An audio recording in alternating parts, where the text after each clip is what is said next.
Estelle Pickering stood at the edge of the south pasture and looked at the rusted Army surplus trailer her husband had bought for $40 in 1982. 44 years of Wisconsin winters had eaten through the olive paint until it was the color of dried blood and old iron.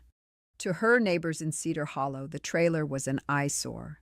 To the loan officer at Heartland Federal, it was uninsurable scrap.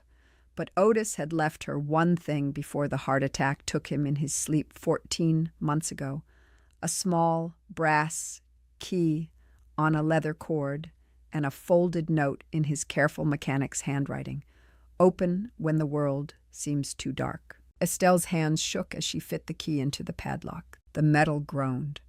44 years of rust gave way. And the smell that rolled out of that trailer was not the smell of junk. It was the smell of oil and saddle leather and gasoline and something else, something she could not name yet. Something that smelled like her husband's hands the night he proposed to her in 1973.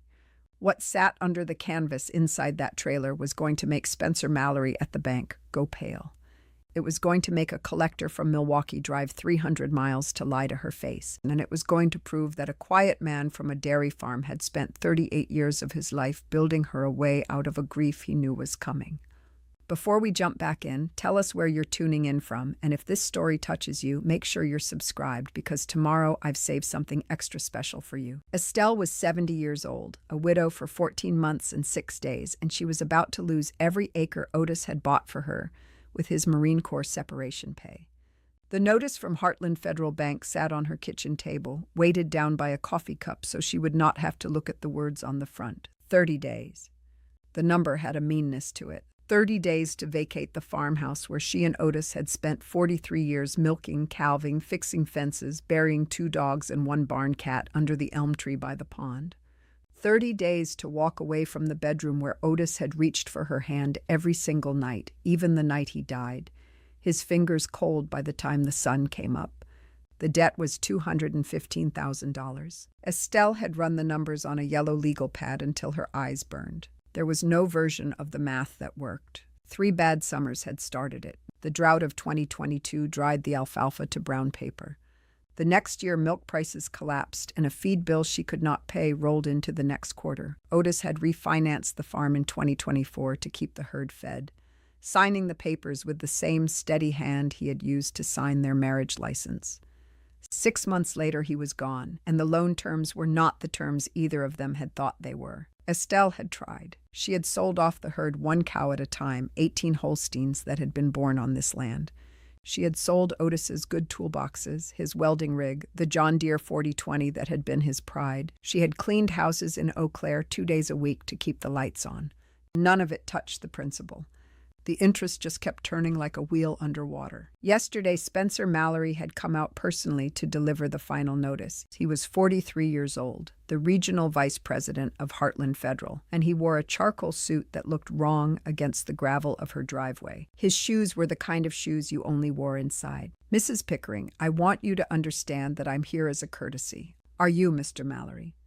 The bank has been more than patient. We're talking about 8 months of missed payments. At a certain point, holding on to a property you can't sustain is a kindness no one is doing you." He had said the word kindness like he had practiced it in the rearview mirror. Estelle had stood on her porch with her hands folded in front of her apron and let him talk. She had been raised by a mother who taught her never to argue with men who came to your house in expensive shoes. You let them say what they came to say. Then you let them go. "It's just a piece of land, Mrs. Pickering. There comes a time when we have to let go." She had wanted to tell him about the elm tree, about the calf Otis had pulled out of a snowdrift in 1989 with his bare hands, about the kitchen tile he had laid himself the year their 10th anniversary fell on a Thursday. She said none of it. She just nodded once and watched him walk back to his Lexus and track mud across the porch steps she had scrubbed at 6 that morning. After he drove off, she had cried for the first time in months. Not the slow leaking grief she had carried since the funeral. Something harder. Something with a shape. That afternoon, looking for her good black shoes for the eviction hearing, she had pulled open the bottom drawer of Otis's dresser and found the small wooden box she had never seen before. Plain pine, hand-jointed, no varnish. The kind of box Otis would have built in an afternoon out of scrap. Inside was the brass key on its leather cord and a folded square of yellow paper with her name on the outside in Otis's pencil. Estelle, the note said, if you are reading this, then I am sorry. I am sorry I am not there to fix what is broken. I am sorry I left you with the loans and the cows and the bank and the long quiet. But I left you one thing they cannot touch. The key fits the lock on the old surplus trailer at the back of the south pasture. I know I told you for 40 years that there was nothing in there but my old junk. I lied to you, sweetheart. I lied because I needed you not to know. Open it when the world goes dark. I love you. I have loved you since the night you laughed at my haircut at the VFW dance in 1972. I will love you after. Otis. Estelle had read the note 4 times sitting on the bedroom floor with her back against the dresser. Then she had stood up, washed her face at the bathroom sink, put on her barn coat, and walked across the south pasture in the cold November light, with the brass key warm inside her closed fist. She had walked past that trailer 10,000 times in her life. She had asked Otis what was inside maybe once a year for 44 years. He had always given her the same answer, with the same small smile in the same patient voice. Just my old junk, sweetheart. You don't want to look at my old junk. Now she stood in front of it, the padlock open in her left hand, the key still warm in her right, and she put her shoulder against the corrugated steel door and pushed. The hinges screamed.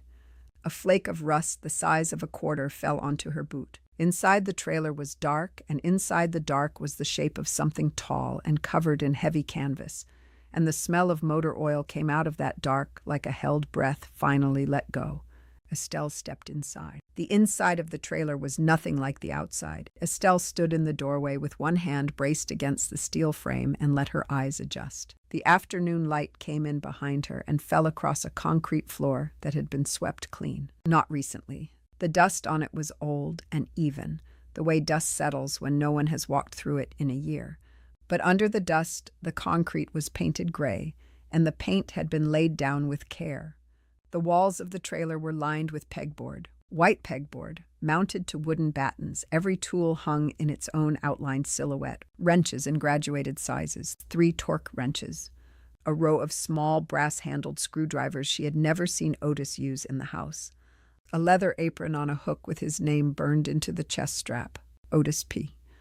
A workbench ran the length of the left wall. On it sat a vise, a small drill press, a soldering station, and a glass jar of cotter pins sorted by size. Above the bench, a calendar from a feed store in Stevens Point was turned to October 2024, the month her husband had died. Estelle felt her knees go soft and put her hand on the workbench to steady herself. The wood under her palm was smooth from 40 years of his hands. In the center of the trailer, taking up most of the floor space, sat 3 shapes under heavy canvas tarps. They were not large, smaller than cars, lower. The tarps had been tied down at the base with white nylon rope, the knots neat and identical, the way a man ties knots when he expects no one to see his work. She took her phone out of her coat pocket and turned on the flashlight. The beam moved across the canvas and caught the edge of something chrome under the first tarp. A curve. A polished bend of metal that threw the light back at her. There was a folder on the workbench. She saw it now in the flashlight beam, a plain manila folder weighted down by a small, smooth river stone she recognized. Otis had picked that stone out of the Eau Claire River the summer their nephew was born. He had carried it in his pocket for 30 years. Estelle walked to the bench and lifted the stone and opened the folder. Inside were papers. A lot of them. The top page was a bill of sale dated August 14, 1971, 3 months after Otis had come home from his second tour. She read the words by phone light. Sold to Otis J. Pickering, 1939 Crocker Big Tank motorcycle. Frame number 396144. Engine number unknown at time of sale. Purchase price $460. Signed Hollis Bremer, Madison, Wisconsin. Estelle read it again.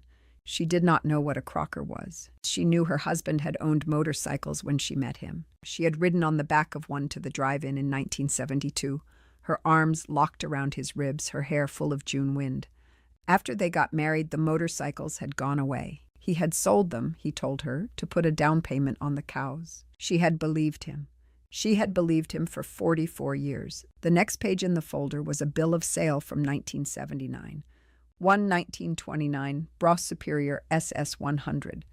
purchased from the estate of an English collector in Chicago for $820. The page after that, dated 1986. 1947.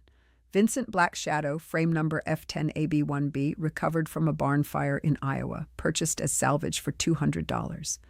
Estelle put the folder down on the bench. Her hand was shaking so hard the papers rustled. She walked to the first canvas shape. The rope at the base was tied with a loop knot Otis had taught her one summer when they were trying to keep the calves out of the corn. Her fingers remembered before her mind did. She pulled the loose end and the rope fell away. She lifted the canvas. The motorcycle underneath was the color of fresh cream. The tank had been painted a pale ivory and lined in gold leaf, and the lettering on the side read Crocker in a careful script. The leather of the saddle was deep oxblood, hand-stitched, the thread pulled tight and even. The chrome on the exhaust pipes had been polished until it held the flashlight beam like still water. A small brass tag was wired to the handlebar. She turned it over. St. Michael, the tag read, in Otis's handwriting. Estelle did not know why she sat down on the concrete floor right there. She did not decide to. Her legs simply put her down. She sat with her back against the leg of the workbench and looked at the motorcycle and tried to understand what she was looking at. It was beautiful in a way that was hard to hold. Not pretty. Beautiful the way a hand-built fiddle is beautiful, where every line is the line a person chose, where every screw was tightened by someone who cared about the screw. She thought about her husband at the kitchen table on a Tuesday night in 1994, smelling of solvent, telling her he had been out fixing the manure spreader. She thought about the Saturdays he had disappeared to the trailer for 4 hours and come back with grease in the lines of his knuckles, and a quiet smile she had never asked about. She thought about the time she had walked out to bring him a thermos of coffee, and he had met her halfway across the pasture, taking the thermos at the gate, kissing her forehead, turning her gently back toward the house. He had been protecting this. He had been protecting it from her. Estelle stood up slowly. Her left knee, the one she had hurt slipping on barn ice in February, complained.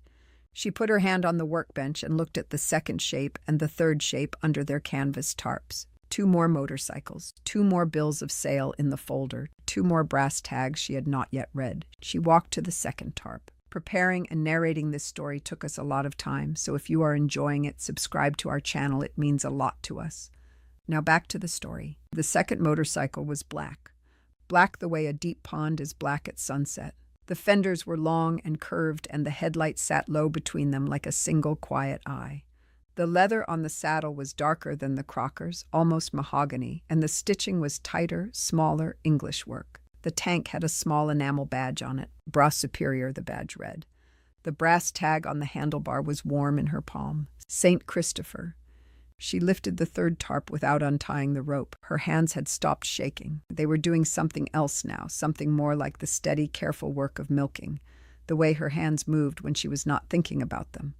The third motorcycle was twin to the second in shape, but built lower and meaner. The engine sat exposed between the frame rails like a small black heart. The chrome on this one had been polished so recently she could see the dust of her own breath on it. The brass tag read, Saint Sebastian.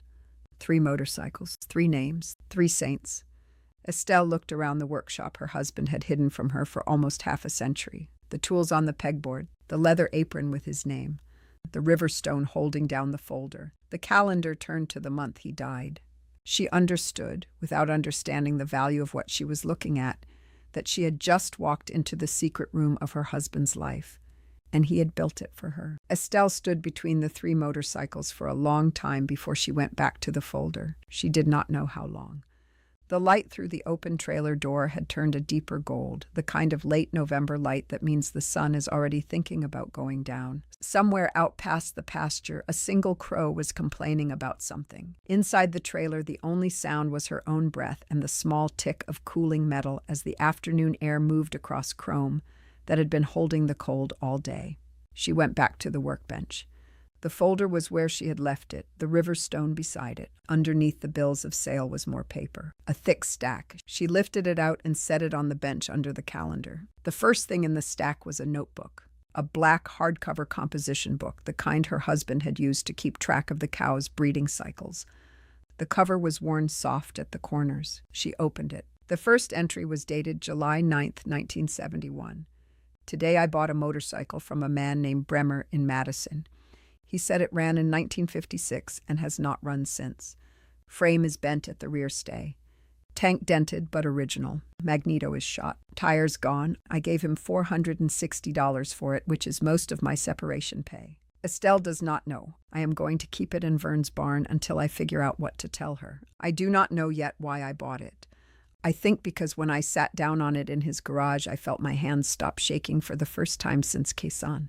Estelle put one hand flat on the bench and read it again. She had not known about her husband's hands shaking. He had come home in 1971, thin and quiet and very polite. A man who flinched when a screen door slammed but never said why. They had been married a year by then. She had thought the quiet was the war. She had thought love and time and good food and the slow work of a farm would sand the war off him. Some of it had, some of it never did. He had never told her about the shaking. She had never seen it. She turned the page. July 22nd, 1971. The shaking comes when I am alone in the house. It does not come in the trailer. I do not know why. I cleaned the carburetor today. The float is bronze and was sunk. I straightened the rear stay with a torch and a piece of pipe. Bremer left the tools in the trailer when he sold me the bike. He said I would need them more than him. She kept turning. The entries were short at first, single paragraphs, notes about parts and tools, and the slow learning of a man teaching himself an old machine. Then in 1973, 2 years after he had bought it, an entry that ran for 3 pages. I am going to tell Estelle something tonight that is not true. I am going to tell her I sold the Crocker. I am going to tell her this because I cannot tell her what it is for. What it is for is this. I read in a magazine at the feed store that a Crocker big tank in Texas sold last month for $11,000. There were 64 of these motorcycles ever built. Mine is one, if I keep it, if I fix it right. If I learn what I need to learn, it will be worth more in 20 years. It will be worth more in 40. I do not know if I will live 40 more years. The man at the VA said my lungs were not great. So I am going to fix this motorcycle the right way, and I am going to put it where she can find it if I do not come home one day. I am going to do this for her, and I am not going to tell her because she will say it is foolish to spend our money on a broken motorcycle when the cows need feed. She will be right. But I am right too. A man should be able to leave his wife something. Estelle sat down on the workshop stool. She read the entry twice, then she read it a third time. The bench in front of her went blurry, and she pressed the heel of her palm against her eyes until she could see the page again. She kept reading. The journal moved in long, careful steps across the years. 1979, the Brew Superior bought from a Chicago estate for $820. Hauled home in the bed of a borrowed truck under a canvas Otis had stitched himself. 1986, the Vincent dragged out of the wreckage of a barn fire, the frame still warm to the touch when he loaded it. The work on each one moved in parallel, a few hours here, a winter weekend there, slow as a glacier. 1991, the first time the Crocker started after 20 years of silence. He had written, I cried in the trailer like a fool. The sound was the sound of being 23 years old and not yet broken. In 1994, an entry that made Estelle put her hand over her mouth. Today, Estelle walked across the pasture to bring me coffee. I went out to meet her at the gate. The Crocker was running. She did not hear it. The wind was right. I took the coffee and kissed her and walked her back to the house, and I felt like I was going to weep the whole way. She has no idea what she gave me when she married me. She has no idea what these machines have done. They have kept the worst of me away from her. They have given me somewhere for the bad to go. There were entries about the saints. In 1996, I have decided to name them.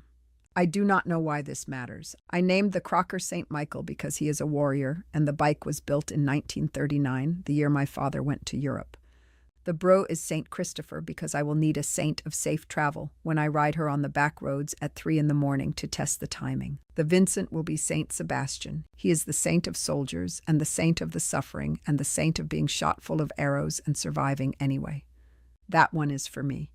Estelle closed the notebook. She sat in the workshop with the 3 motorcycles standing around her like patient horses, and she thought about a young man she had married in 1972 who had carried something home from the jungle that he had never been able to put down, and who had spent 53 years of his life teaching himself how to build a way out for the woman he loved. There was an envelope at the bottom of the stack. It had her name on it in his handwriting. Estelle, on your 70th birthday. She had turned 70 in September. The birthday she had spent alone at the kitchen table eating a piece of toast. She picked up the envelope with both hands. Estelle held the envelope for a minute before she opened it. The paper was the cheap white stationery Otis had always bought at the dollar store in Eau Claire. 12 sheets and 12 envelopes for 99 cents. He had written hundreds of grocery lists on it. He had written her birthday cards on it for 44 years, even though she had told him 100 times she would rather have the man than the card. He had written this on it too. She slid her finger under the flap. The glue gave easily. The paper inside was folded twice, the creases sharp, the way Otis folded things when he meant them. Estelle, the letter began. If you are reading this, then I missed your 70th birthday. I am sorry, sweetheart. I had a plan to take you to Door County for it. I wanted to rent us a cabin on the lake the way we did the year we got married. I had $800 set aside in the coffee can in the freezer for that trip. If the can is still there when you read this, I want you to spend it on yourself. Get a hotel room with a bathtub big enough to fall asleep in. Order room service. Be wasteful. You have been careful for 44 years, and that is enough. I am writing this in March of 2024. Because the doctor in La Crosse told me my heart is not a heart anymore so much as a clock that is winding down. He said I have a year, maybe 2. I did not tell you. I am not going to tell you. You would make me sit in a hospital, and you would hold my hand, and you would watch me go, and I do not want that for you. I want you to wake up one morning and have me already gone. I know that is selfish. I know it is the most selfish thing I have done in our marriage. Forgive me. There are 3 motorcycles in the trailer. You have probably already pulled the canvas off them, or you would not be reading this letter. They are not junk. They are not what I told you they were for 53 years. The Crocker is a 1939 big tank. There were 64 ever built. Maybe 45 still exist. Mine is the most documented one. I have receipts for every part. I have photographs of every step. The last one of these to sell at auction in 2023 brought $760,000. Mine is in better shape. Get more. The Brock Superior is a 1929 SS100. They called it the Rolls-Royce of motorcycles when it was new. T.E. Lawrence rode one. He died on one. Mine is rarer than his. Get at least $400,000 for her. The Vincent is a 1947 Black Shadow. They are not as rare as the other 2, but they are loved by collectors who have money to spend. $200,000 at minimum. I am telling you the numbers because I know you. You will believe a stranger who lowballs you before you will believe me. Do not believe the strangers. The numbers are in the folder. Every auction result for 15 years. Every comparable sale. Every condition report. I have done the homework so that you do not have to. There is a woman named Priya Iyer at the National Motorcycle Heritage Museum in Birmingham, Alabama. I have written to her twice in the last 3 years, not telling her my name, asking her questions about provenance documentation. She wrote me back both times. She is honest. If you write to her with my name and the frame numbers, she will know what to do. Do not sell to the first person who comes to the door. Someone will come to the door. Probably someone from the bank. Probably someone they know. They will offer you a fraction. Do not take it. The motorcycles are worth more than the farm and the debt combined. They are worth more than that.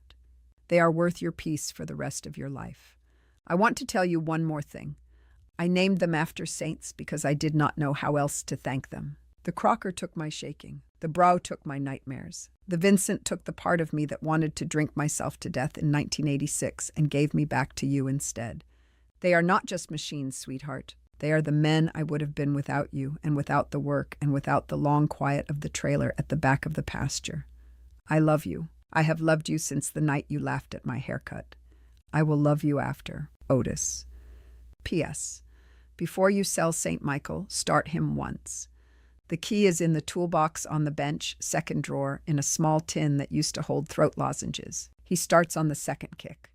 He has always started on the second kick. I want you to hear what I have been hearing for 53 years. Estelle held the letter against her chest. She did not cry the way she had cried after the funeral. That had been a slow, thin grief that had no bottom to it. This was different. This was the kind of crying that comes when something you did not know was true is suddenly true. When a part of your life you thought was just life turns out to have been a love story you were not allowed to read. She walked to the toolbox. Second drawer. The tin was there, dented and silver, the kind of cough drop tin people had stopped making in the 80s. She opened it. The key inside was small and brass and tied to a thin leather thong. She walked to St. Michael. The crocker was tall when you stood next to it, taller than she had thought from the door. She had to turn the petcock under the tank, which Otis had labeled with a small piece of masking tape so she would know. She had to hold the choke. The kickstart lever was on the right side, a long, polished arm that swung out from the engine. She put her foot on it. She was 70 years old. Her left knee had not been right since February. She did not weigh enough to kick a motorcycle that had been built for a young man in 1939. She did it anyway. The first kick caught nothing. The engine turned and coughed and went silent. The second kick brought it alive.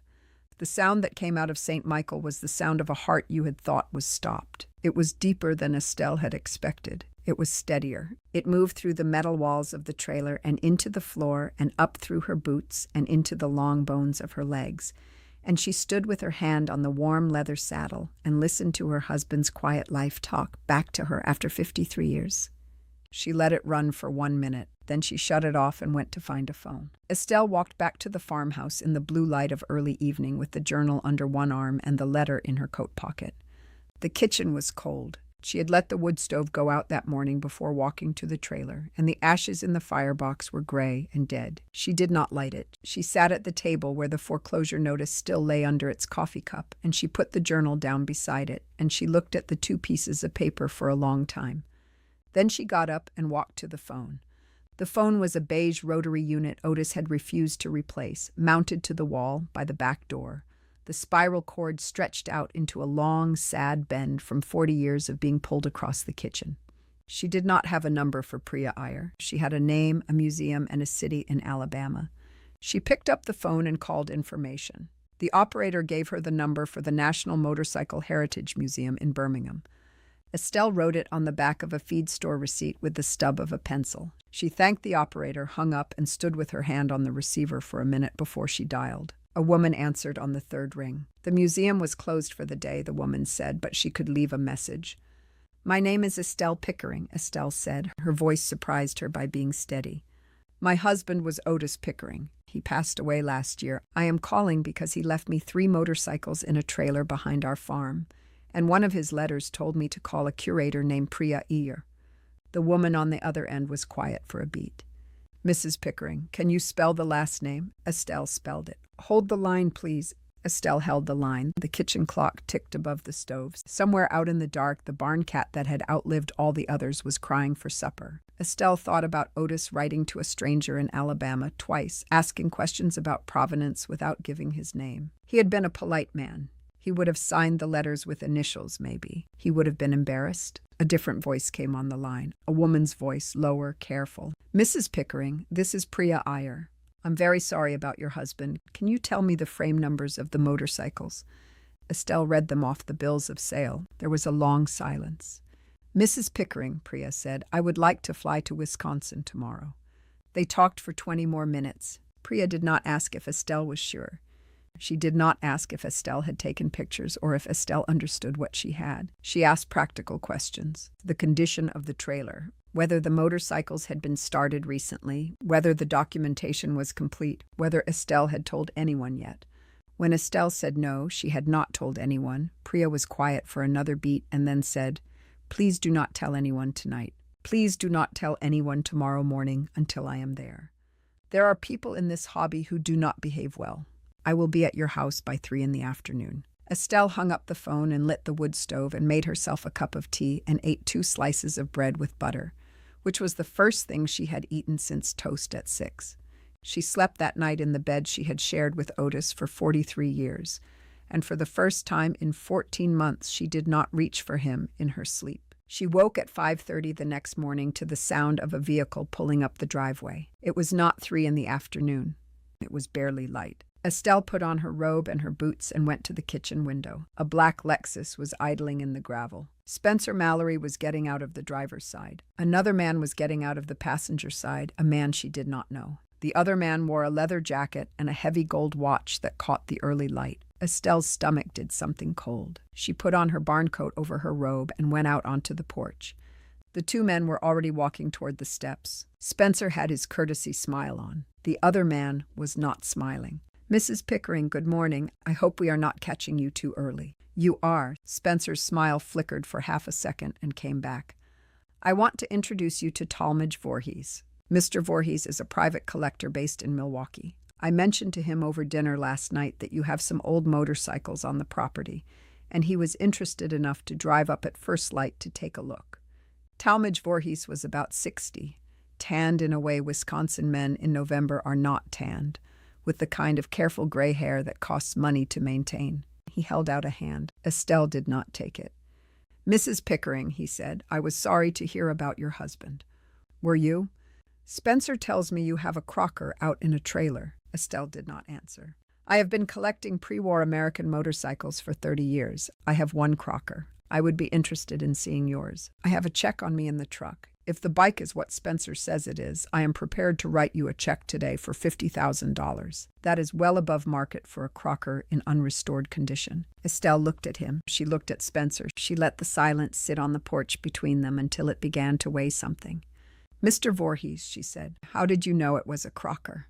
The pause was very small. Most people would have missed it. Estelle had spent 44 years married to a man who told a careful lie once a month for 53 years, and she had learned late to hear the catch in a voice. "Spencer mentioned it last night."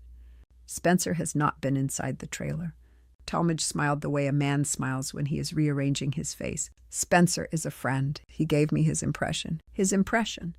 "Mrs. Pickering," Spencer said, taking a step forward, "I think you are in a position where a fast offer might be more useful to you than a slow one. The hearing is in 28 days. Mr. Voorhees is offering you cash today. That is not nothing." Estelle thought about the entry in the journal, the 1994 entry when Otis had walked her back across the pasture with the coffee thermos. "He has no idea what she gave me when she married me."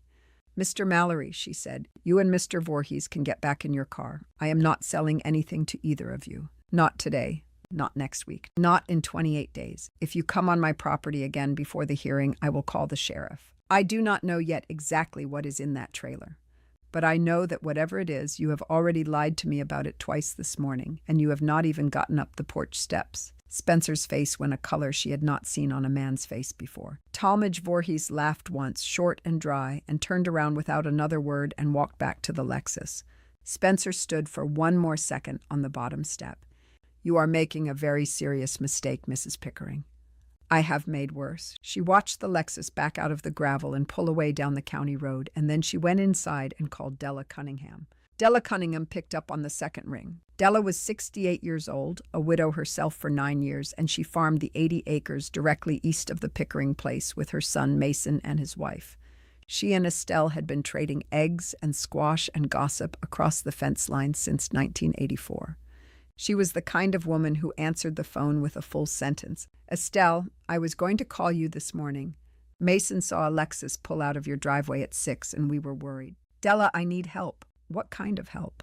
"I need to talk to your daughter." The line was quiet for a beat. Whitney Cunningham was Della's middle child, the only one who had left Cedar Hollow and stayed gone. Whitney had moved to Chicago at 22, married a man who turned out to be no good, divorced him at 30, and reinvented herself as a freelance photographer for motorcycle auction houses. Estelle had seen her work in a magazine at the dentist's office once, long, careful photographs of vintage bikes on white seamless backgrounds. "Estelle, are you in trouble?" "I do not know yet. I think I might be the opposite of in trouble.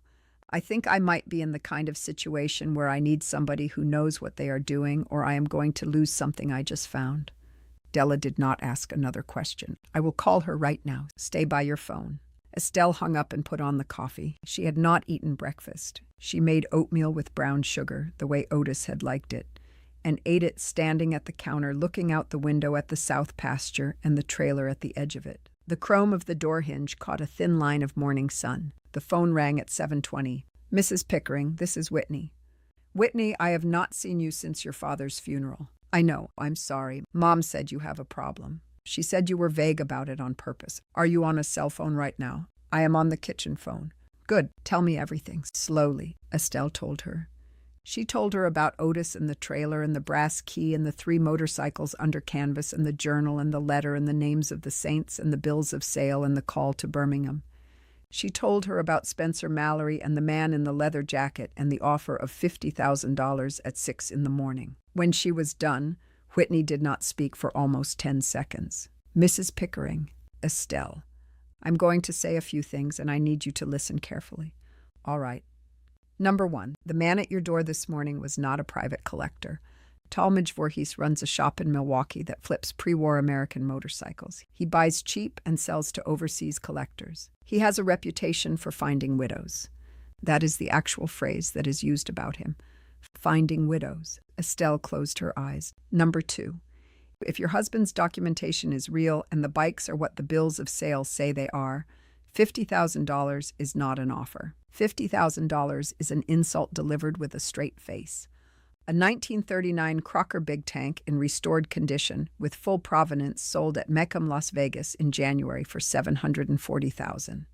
The brew sold last spring at Bonham's for $512,000. The Vincent Black Shadow Market is softer, but a documented restoration runs $250 to $300. We are talking on the low end about $1.5 million sitting in your pasture right now. Estelle sat down at the kitchen table. The chair caught her behind the knees and she let it. Number 3, Priya Iyer is the real thing. She is one of 3 or 4 people in the country whose word actually moves the market on these bikes. If she is flying in today, she already knows what your husband had. Otis was probably writing to her under a fake name for years, and she probably figured out who he was a long time ago. Curators like her keep notes on bikes that go missing from the registry. Your 3 have been ghosts for decades. Whitney. Yes, what do I do? You do not let anyone else inside that trailer until Priya gets there. You do not answer the door for Spencer Mallory. You do not pick up the phone for any number you do not recognize. You write down everything Spencer and Voorhees said this morning, with the time, while you still remember the exact words. That is going to matter later. Later for what? Later for when their friends find out what they tried to do to you. The motorcycle world is small. Priya is going to make some calls. So am I.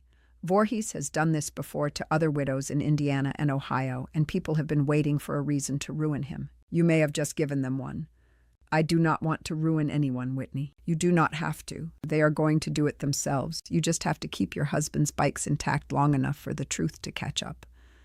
After they hung up, Estelle sat at the kitchen table with the feed store receipt and the stub of a pencil, and she wrote down every sentence Spencer Mallory and Talmadge Voorhees had said on the porch that morning, in order with the time. She wrote down Voorhees calling them old motorcycles when she had never told Spencer there were 3.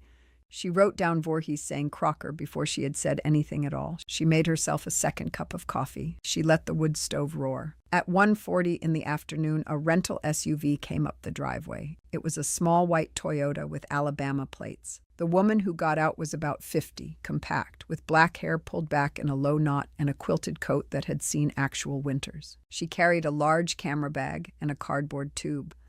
Estelle met her on the porch. Mrs. Pickering.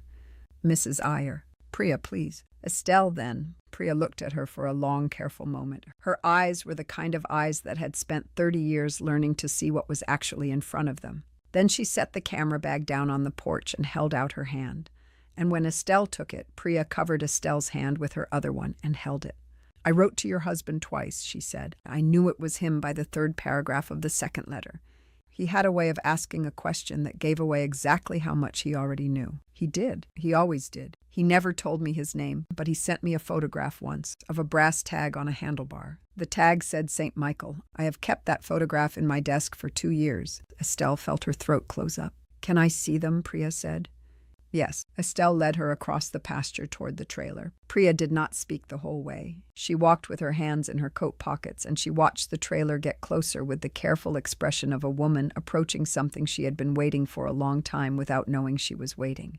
At the door of the trailer, Priya paused. She took her hands out of her pockets. She took a long breath. Then she stepped inside, and Estelle heard her say very quietly, "Oh, Otis." Priya was in the trailer for 3 hours. Estelle sat on the porch for the first hour with a cup of tea, and then she walked out to the trailer and stood in the doorway and watched. Priya did not seem to notice her. She had set up a small folding work light from her camera bag and clipped it to the corner of the workbench, and the trailer was lit now in a way Estelle had never seen it. Every surface had its own quiet glow. The chrome on St. Michael was a river of light. The leather on the bro's saddle was the deep brown of wet bark. Priya was on her hands and knees beside the Vincent. She had a small dental mirror and a flashlight, and she was looking up under the frame at a stamping near the steering head.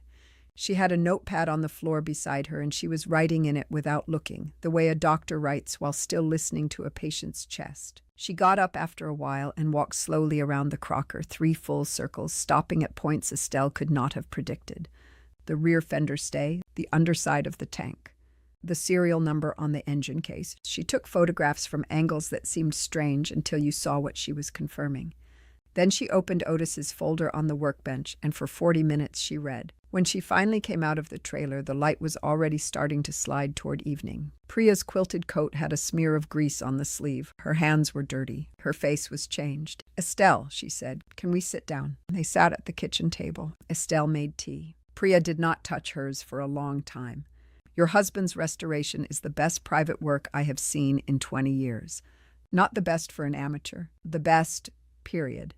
He understood things about pre-war American motorcycle metallurgy that I have only seen in 2 living restorers, both of whom charged $2,000 a day. I do not know how he learned what he learned in a trailer in Wisconsin. I do not know how he sourced the parts. The bro has a 1929 magneto in it. There are maybe 6 correct magnetos for that bike on the planet. He found one. He bought tools, Priya. Sometimes I wondered why we were so tight on money. He was buying tools. He was buying knowledge. Tools were the cheap part." Priya picked up her tea and drank half of it. "I will speak plainly. My museum's acquisition committee will meet by phone tomorrow morning. Based on what I have seen and what I have already photographed and verified against the registry, I am going to recommend an offer of $1,400,000 for all 3 motorcycles, together, as a single set. The provenance is what makes them a set. If you sold them separately at auction, you might clear $1.5 million, possibly 1 in 7, but you would lose the story. The story is what your husband built. The story is worth keeping together. The committee will agree with me." Estelle put her cup down. "That is more money than I have ever heard out loud in my own house. I know. Will the museum take care of them?" "We will take care of them. There will be an exhibit. I want to call it 3 Saints. I want to use your husband's journal. I want to use the brass tags. I want people to see what a quiet man in Wisconsin built across 53 years for the woman he loved, if you will allow that." Estelle looked out the window at the trailer in the blue evening. "He would have hated it," she said. "He would have. And he would have let me say yes anyway. Yes." "Then yes." Priya nodded once. She took an envelope out of the inside pocket of her coat. "I had this drawn up before I flew out. It's a non-binding letter of intent. It does not commit you to anything. It commits the museum to keeping you as the only party we are speaking to until the sale is complete. I would like you to have a lawyer look at it. I would like that lawyer to not be from your bank. I do not have a lawyer. Whitney is going to call you in about an hour with the name of one. Her name is Joellen Schaefer Birch. She is in Madison. She is good. She has agreed to look at the paperwork tonight on a flat fee." Estelle laughed once, a small surprised laugh that came out before she could stop it. "Whitney is a force. Whitney is a force. I'm very glad she is on your side."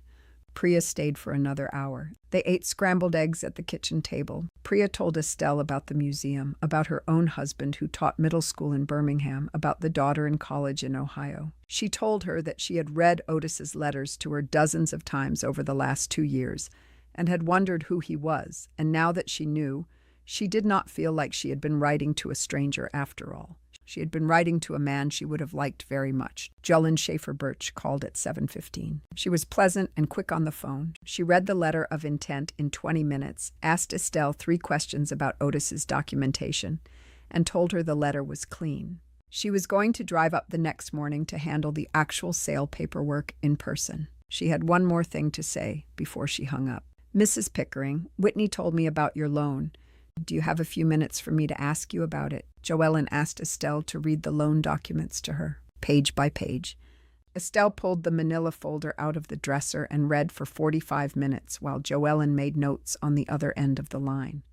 When Estelle had finished, Joellen was quiet for a long beat. "Mrs. Pickering, I am going to send a colleague of mine to your house tomorrow with a recorder. I think your bank has been overcharging you on interest since 2024. I think it has been deliberate. I want you to keep paying nothing until we are sure." "What does that mean?" It means that when you write the check to pay off your farm next week, you may be writing it for considerably less than $215,000. And it means that a man named Spencer Mallory may be looking for new work very soon. Estelle did not say anything for a moment. She looked out the window. The yard light over the barn had come on without her noticing.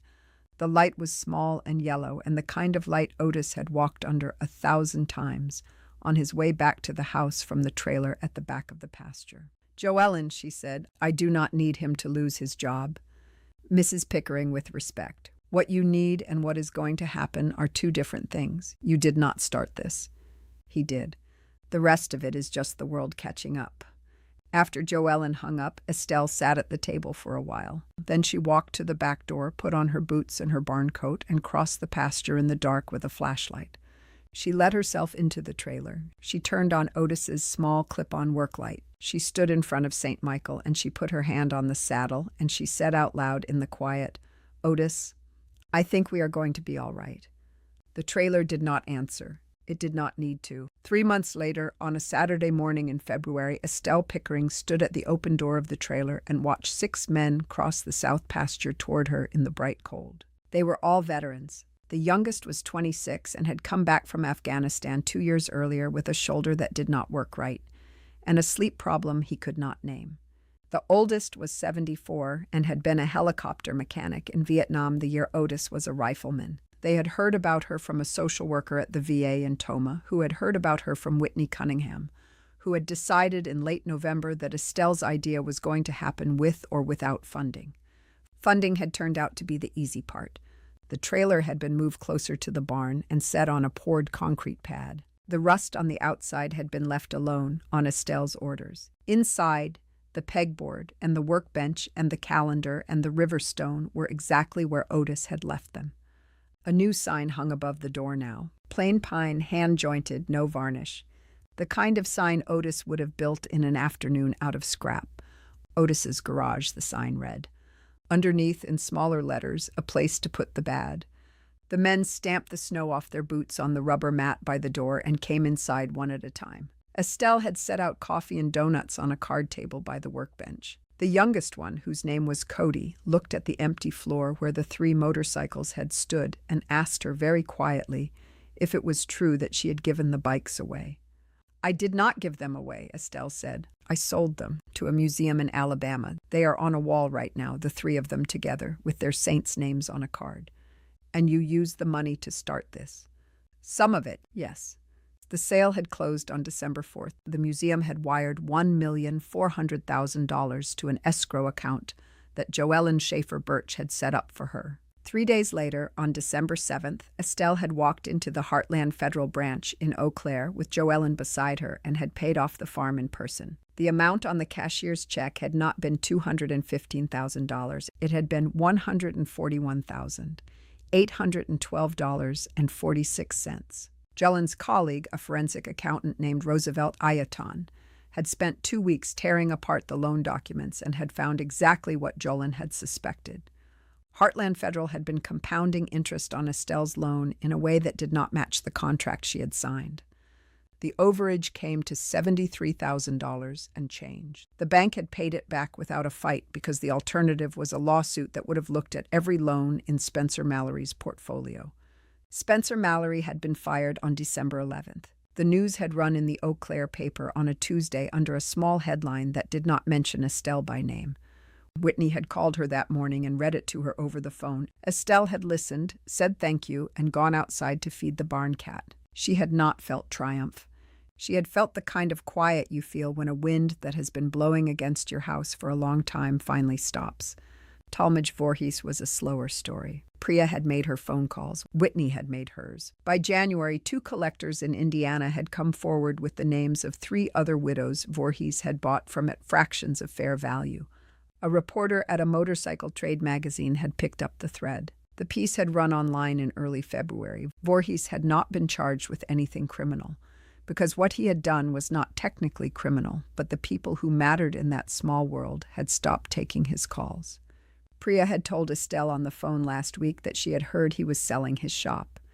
Estelle had not asked for any of this. She had only asked for one thing, on a phone call to Priya in early December, and Priya had made it happen. The exhibit at the National Motorcycle Heritage Museum had opened on January 18th. Estelle had not gone to the opening. She had told Priya she was not ready to see Otis's life behind glass. But Priya had sent her a small package in the mail. Inside was a printed program for the exhibit with 3 photographs on the cover: St. Michael in cream and gold, St. Christopher in deep pond black, St. Sebastian low and mean with the engine like a quiet heart between the frame rails. Underneath the photographs in plain serif type was the name of the exhibit, Mur, for Estelle.